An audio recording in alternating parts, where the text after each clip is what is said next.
Assalamualaikum warahmatullahi wabarakatuh. Halo teman-teman, kali ini kita akan mengupas sedikit tentang uji analisis data. Oke, yang pertama nanti kita akan membahas uji C kuadrat, lalu korelasi Spearman range. Yang ketiga ada korelasi produk moment. Yang keempat ada korelasi ganda. Yang kelima ada teknik regresi ganda. Yang keenam ada uji T atau one sample.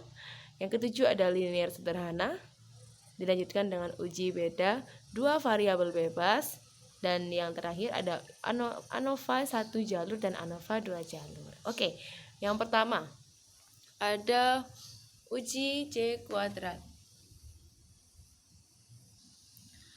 Uji C kuadrat ini dilakukan ketika ada satu variabel terikat atau X1 dengan tiga variabel bebas, yakni Y1, Y2, Y3.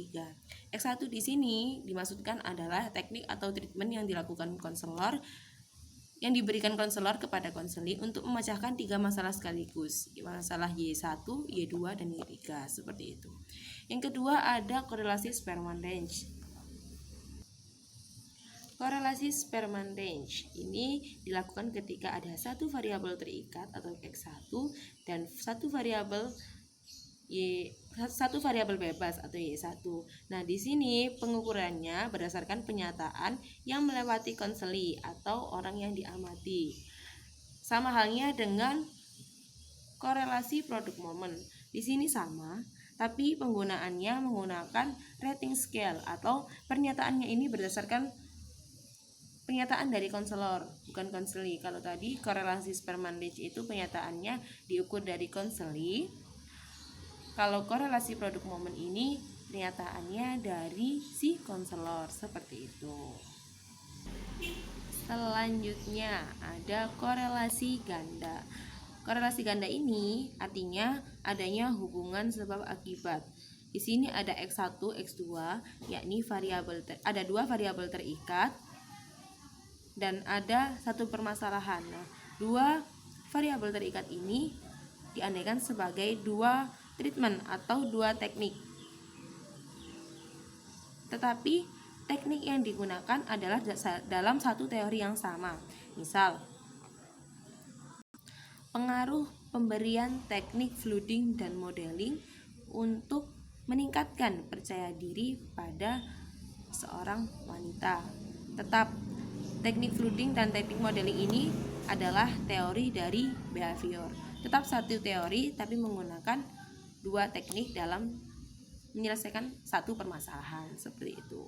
Nah, sama halnya juga dengan teknik regresi ganda, tapi di sini sama-sama menggunakan dua teknik dan menyelesaikan satu permasalahan. Tapi kalau tadi korelasi ganda ini dalam satu teori yang sama, dua teknik yang berbeda. Kalau regresi ganda ini dua teori yang berbeda dan dua teknik yang berbeda juga dalam menyelesaikan satu permasalahan, seperti itu.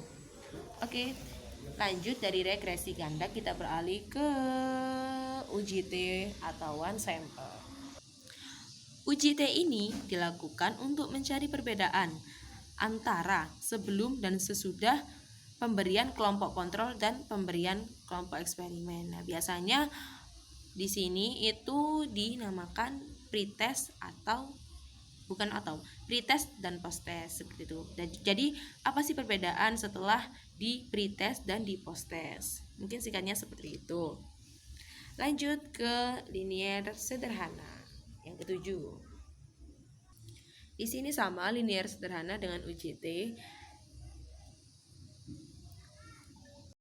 Cuma di sini perbedaannya terletak pada kelompok kontrolnya itu tidak diberi treatment oleh si konselor, seperti itu. Mungkin sesingkat itu. Lanjut ke uji beda dua variabel bebas. Di sini ada satu variabel terikat dan dua variabel bebas. X1 ini berarti konselor menggunakan satu teknik untuk menyelesaikan dua permasalahan. Contoh, pengaruh teknik CBT untuk menurunkan insomnia dan agresivitas pada seorang mahasiswa. Seperti itu yang saya pahami. Lanjut, kita beralih ke ANOVA 1 jalur.